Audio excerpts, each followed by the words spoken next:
Welcome back to another episode of Nursing Notes at the Women's Health Clinic.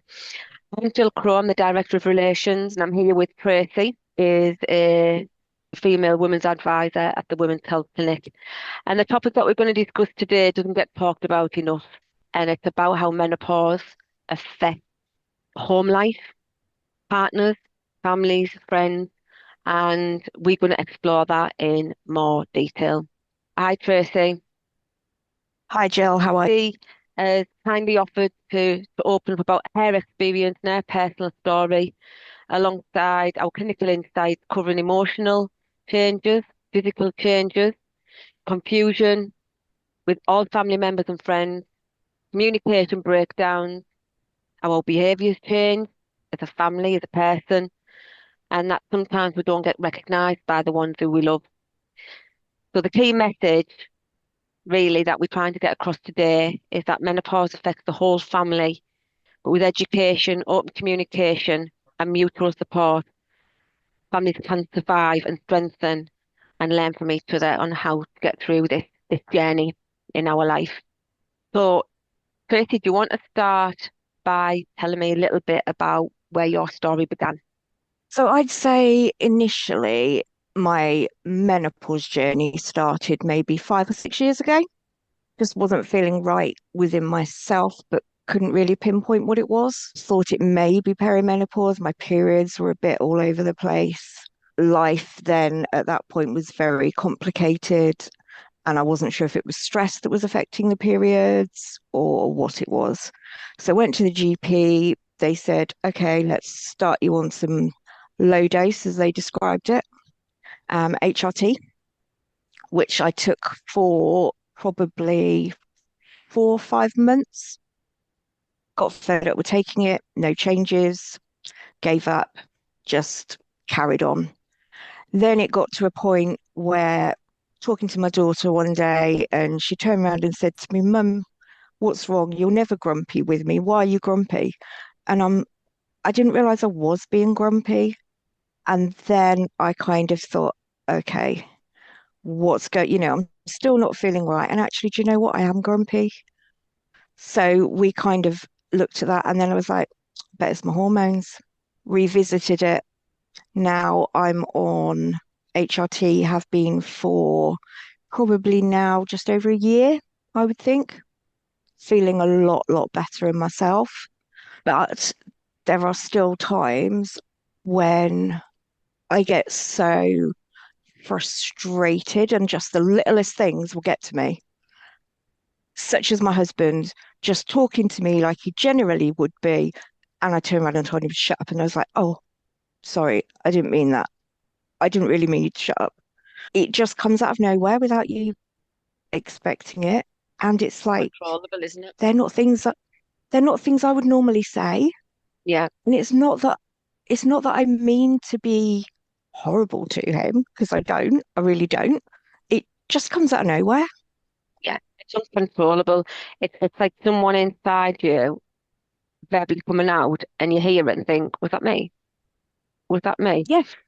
And it's like the other thing, again, sharing experiences, it's a detachment. And the reason I, exactly like you, went on it is because in little changes. But I think the difference is when you're working, you've got commitments, whether it's children, grandchildren, any work, whatever, you just put it down to, just got a lot on. I've Mm, just got mm, a lot of things happening in my life. They're like invisible things, yeah. And when it starts, that detachment comes in, I don't know whether you felt that, but I felt detached and that I was doing things because I had to for other people. mm-hmm. And I relate to my son, like I was doing things thinking, oh, to do that, not because I wanted to do it. I really wanted to do it because I wanted to like doing it, and everything just seems Yeah. an effort. That was my instigator, and I think one message to take from this is everybody has a trigger and I a mean, line. yeah, mine and my husband's relationship has always been quite, how do I put it politely, Jill? Our The way you want, relationship Tracy. The way you has want. always been it.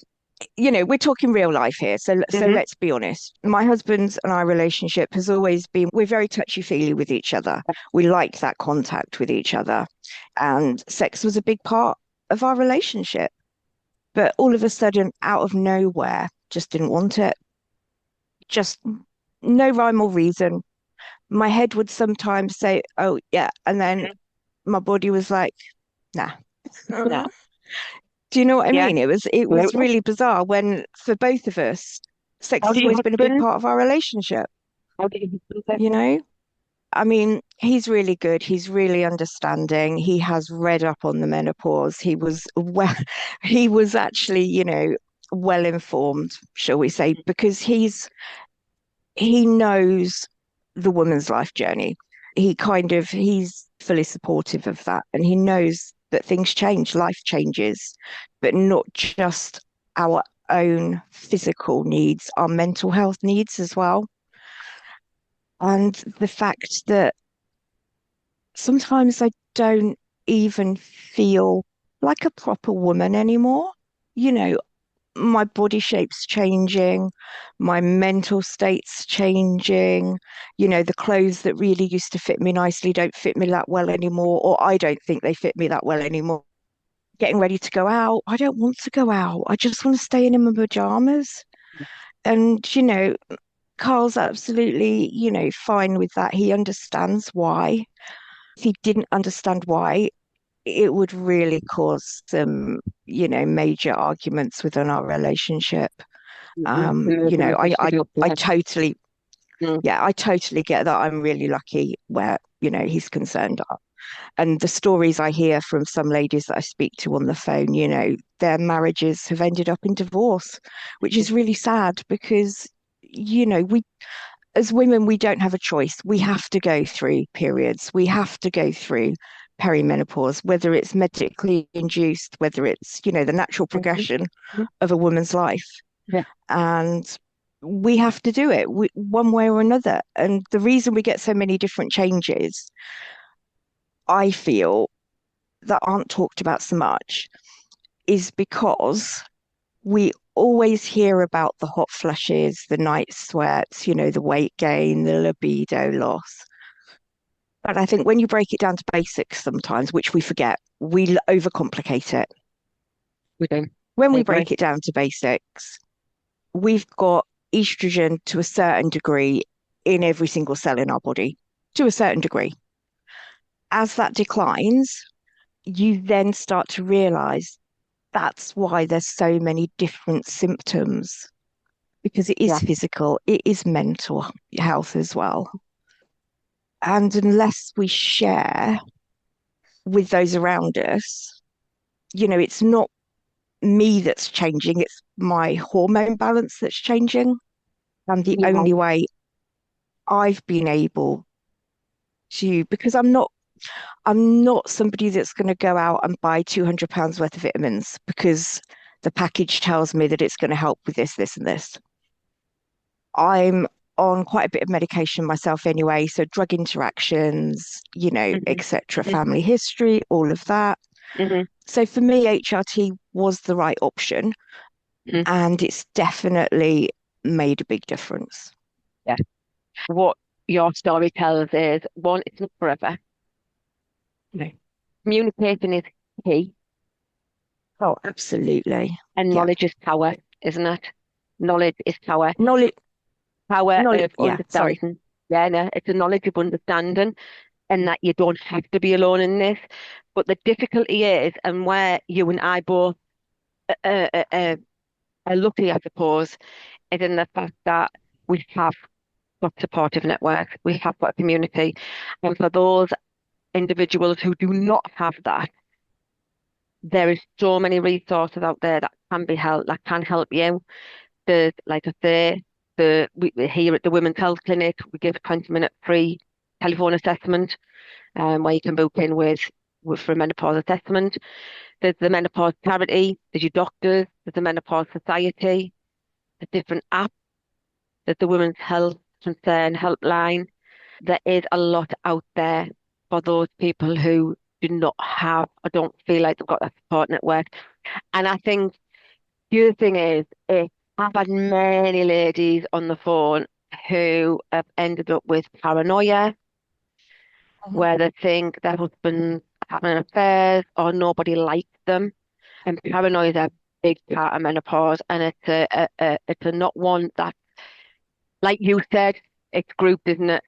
Hot flushes, mood changes, tiredness, lack of libido. Yeah, they're your main points that people resonate with menopause. No, the physical Yeah, symptoms, the but the physical, mental health symptoms get overlooked. absolutely, like the paranoia, the general Anxiety. feeling, anxiety, looking in a mirror and not seeing yourself, seeing someone Yeah, different. 100%. A hundred Um, percent. and I think these are really underestimated and really need to be focused on for people to be aware that the mental health symptoms of menopause, perimenopause, postmenopause, menopause even can be as, as significant as the physical symptoms. And that's where, like I say, you hit the nail on the head. If your husband, like for instance, he made himself aware, he made himself knowledgeable about it. I did a talk on menopause at work, and it was attended by only one gentleman. And when I asked why everybody was there, he said, because I want to help my wife, but Oh, yeah. I also want to educate the men who I work with in construction. And Yeah. he went out That's amazing. and went and talked about the training I did at Menopause at Work to the men in construction. And I think that is an important key message to get out there is the broach the subject with your loved ones. Absolutely. Because if you're not aware about something, you can't help someone, can you? Exactly. Exactly. And the amount of ladies, that we have on the phone that actually they just ring us because sometimes they just want to know that they're normal, that the Hmm. symptoms Hmm. they're Hmm. experiencing are normal, that it's okay to feel the way that they're feeling. Yeah. They don't want to talk to their husband. They don't want to talk to their children. They don't want to talk to anyone else about it because they don't want their external network of friends, family, etc., to think that there is something wrong with them. Once you do talk about it, it normalizes, doesn't it? So Mm. once you do talk about Absolutely. it, it normalizes conversation. So it'll get brought up, like saying, "Do you want a cup of tea?" It'll get brought up Yeah. as a normal, supportive, general conversation. It's And part of your everyday relationship with those exactly, people that love and care about you. And I think the difficult thing is actually bringing that subject up to start with. How do I get that into the conversation? How do I let these people I love know that actually I'm feeling really rubbish and I just need a little bit extra support, or I just need a bit more time when I have to get ready to go out, yeah. or What you, would you, what would it, you, um, what top tips would you give approaching the subject with family members or loved ones, or even external agencies to say nobody had a partner or, they're quite isolated? What would be your top tip for bringing bringing the subject up to light? yeah, it's it is difficult. There isn't an easy one sentence, that I don't think that you can give to somebody because it all depends on the person they're talking to, the age of that person. If it's an older relative coming from the generation where we had all of the health scares around HRT, that's a whole different ball game. If I'm talking to my 11-year-old granddaughter, who is just now learning about periods, for her, it's an ideal time because we're now talking about the first part of her life journey as a woman Mhm. with her periods, becoming a Mhm. teenager. Mhm. And it's an ideal time to start talking about hormones Yeah, from that your perspective. age. Yeah. If you're, yeah, if you're talking to my son, who's very health aware, I would just be able to say, oh, it's just my hormones. Mhm. I wouldn't actually have to go into further detail. If I was talking to my parents, it would be more of a case of, see, that's where you've got me stumped now, Joel. Think, You see, yeah, My dad is a very old generation. My Uh-huh, mum uh-huh. has been through it in her generation. She's 70, 75, Mm. and she was put on fluoxetine Right. for 10 weeks and said Oh it'll be over in gosh. 10 weeks, just go on fluoxetine. My mum was one of the lucky ones and she did in a fast, but that is that generation. Yeah, My dad just thinks, oh, it's your hormones. Oh, we better yeah, watch what we say. Where my husband, because I've educated him, he's read up on stuff. My sister is going through the same. And it's about, I think you are right, and it's generational. Um, but it's about us approaching saying, look, perimenopause is here, like, is more spoken about now. It's explaining the different stages to your family members, no matter what generation, and then the changes going on within my body, out of my control, that affects me physically, affects me emotionally. So I might be a little bit more irritable. I might be, and it's anybody, I suppose, um, that I just need support. While I'm going through this, I might be hotter than you, or I might be a little bit more tearful. It's nothing you've done, especially to children. Like it's nothing you've done. mm, mm, Um, I'm not feeling sexual. I don't want to be intimate. And again, it's not you. It's just stabilizing my hormones. And then I think the biggest thing, anybody can understand. A lot of people, if you explain things to them and what's going on, they can understand. Go, everybody likes a reason for something, don't they? Everybody likes to know why absolutely. something's happening. Like, why Yeah, doesn't my wife want to be intimate with me? Why does my man bite me head off over leaving the pots on the table? If we explain this is why. And the biggest thing that is following sentence, I am doing this to help myself. You need to do this to help me. So yeah, it's recognition, reaching out and support. But it's the light at the end of the tunnel that's not going to be ever. And what I say to my ladies who come to us for menopause is you control the menopause, don't let it control you. Need to 100%. control you. You can control it by being proactive, Yeah, knowing your symptoms early, and thinking, oh, well, I don't think this isn't a known menopause symptom. It can affect anything. I remember a friend of mine, and she had itchy ears, and they were dry, she had itchy ears, she's getting infections, and 2 years this was going on. She went to ENT, she went to the doctors, she had drop cream, and in the end, she found out that menopause could affect your ears, and she went on yeah. HRT and it rectified. Itchy skin. Great tip for ear itching. Yeah, or for Itchy itchy skin skin. in general. Yeah, aches Coconut and oil is pains. great. If you've Absolutely. got some itchy skin anywhere, coconut oil, I swear by it, honestly, for Absolutely. everything like that. And talking about strange symptoms, I had a lady she said she felt like the inside of her mouth was on fire. Wow. That I know. Imagine eating a pizza and you've got pizza burn all over the Mm, inside of your mouth. gosh. So I spoke to one of our menopause specialist nurses, Karen, about that. Mm, And I asked if it could be a potential symptom from menopause. And she said, yeah, absolutely. It's called burning mouth syndrome. wow. And it's a known symptom. Definitely. And, we were able to get this lady, I was able to ring her back. I was able to have the conversation and say, yeah, it can be a And menopause symptoms. symptom. And yeah, we got her booked in with Karen. She had a consultation, got her Yeah. on a stabilized HRT regime, and yeah, symptoms settled. Listen, But when you who speak knew to a ladies, burning mouth? yeah, absolutely. And I think there's so many symptoms out there that we put down to, and the amount of ladies who come and go, oh, my doctor's just put me on antidepressants. My doctor's Yeah, put me on their first antidepressants. line of, I'm too young for menopause. Well, actually, oh, no. that You can annoys start, me so much. yeah, you can start perimenopause and you like from 30, start menopausal symptoms even from 45. So, you know, you're not, especially with family history, like mothers, grandmothers, things Mm, like that, mm. you can have an early perimenopause with the symptoms.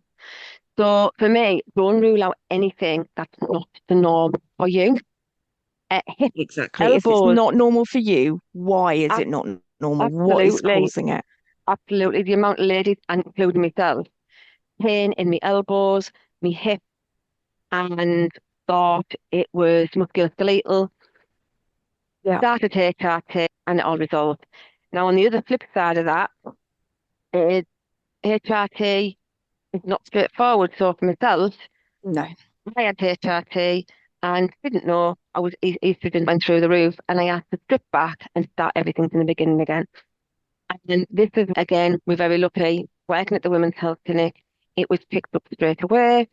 The signs of estrogen sensitivity was intense headache, irritability, fatigue. I had my tinnitus when I was pregnant. That came back. Heavy vaginal discharge. Anything, and I was like, this isn't right. There's something wrong. Contacted one of the nurses, was stripped it back, and I didn't actually realise until I did stop everything how the estrogen was working, because now the pains in the elbows, the irritability, the detachment, pain in the hip, all come back gradually. All coming back. But now I've started low dose estrogen, so Yeah. we're back on track. But it's just to say everybody's journey is not the same, and it's both when you have a good holistic appointment. Absolutely. So And talking about age related and the menopause journey is different for everyone. I don't know about you, but I've certainly spoken to a lot more ladies recently that are actually in their early 60s yeah. that have never been on HRT Mm, mm, previously, mm, but they are still struggling with menopausal mm, type symptoms, shall we absolutely. say. Mm, And it's now known that HRT also helps with longer term health, mm, with our cardio health, bone yeah. health, etc. And I Mm, think as we are talking about it more, yeah. I say older ladies, they're not much older than me now, in their Yes. 60s, Yes. they're coming through and they are talking about it more with their daughters or their Absolutely. friends because it's slowly becoming normalized. There's a lot more work to do. But I think you're never too old really for HRT Yeah. as long as you have that holistic all Yeah. round assessment, benefits, risks, Mm. personal choice as well, And that's the thing, people are and living longer. People are living longer as well, aren't they? yeah, And, yeah. just because your period stop, or I've spoken to many ladies, 70s, and still on HRT because they've still Mm, got the symptoms.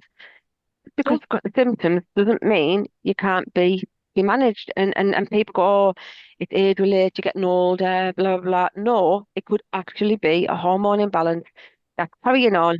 People are living a lot longer. Medical health, menopause symptoms can all carry on into Yeah, older life.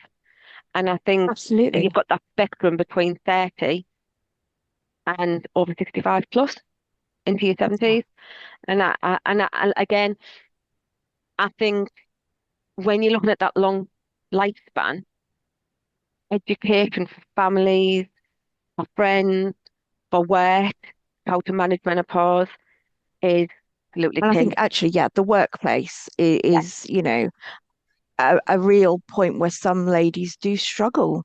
Mm, They've got brain fog, they haven't got the concentration that they used to have, mm, they're needing mm, to go to the toilet more, they're not feeling as confident in their clothes as they used to. mm, If they've got a high pressure job and their image is really important to that job. mm, mm, Um, I think menopause in the workplace is a really difficult conversation to have, especially if you have got a male boss mm, and, they're a younger male boss as well.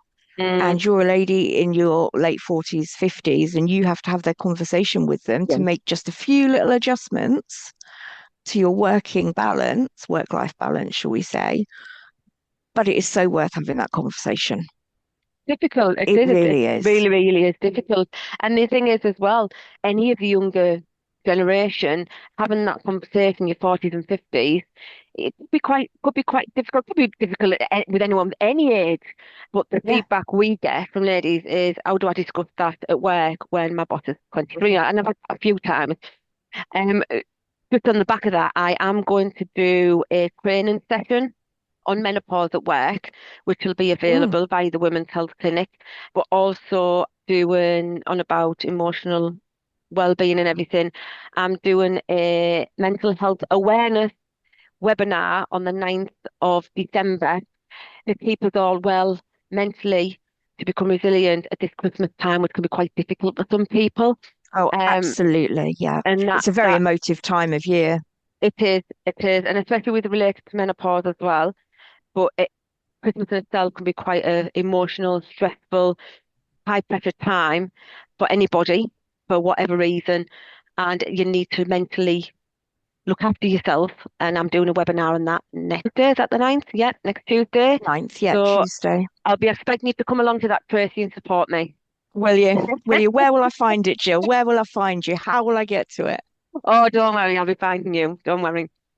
So thank you for that, Tracy. That's amazing. So some key themes, basically look after yourself. Communication is key. If you don't feel you can talk to your loved ones about it and you want some key tips, we are here. I'll be doing menopause at work. I'll be doing a session on that shortly. Um, Probably going into the new year. Mental health resilience webinar on the 9th of December. But everybody, just be kind to yourself, be kind to each other. You're not Absolutely. alone. Reach out for help and don't think that your unique symptom is not menopause related. Anything that you think is out of the ordinary for you, reach out. We're here, like I say, in previously, I'll give you some resources, the Menopause Charity, NHS Menopause Information, British Menopause Society, which all of our menopause nurses are registered with. I am looking at putting a cafe on in the new year at Harley Street, where we talk about vaginal health, and that is another part that can be really, really affected by menopause with vaginal dryness. And again, we're going to do another podcast on that for Christmas, hopefully. So keep posted, everyone. This is Jill and Tracy signing off at the Women's Health Clinic. Have a lovely Christmas and a lovely New Year, and thank you, Tracy. Take care. Bye.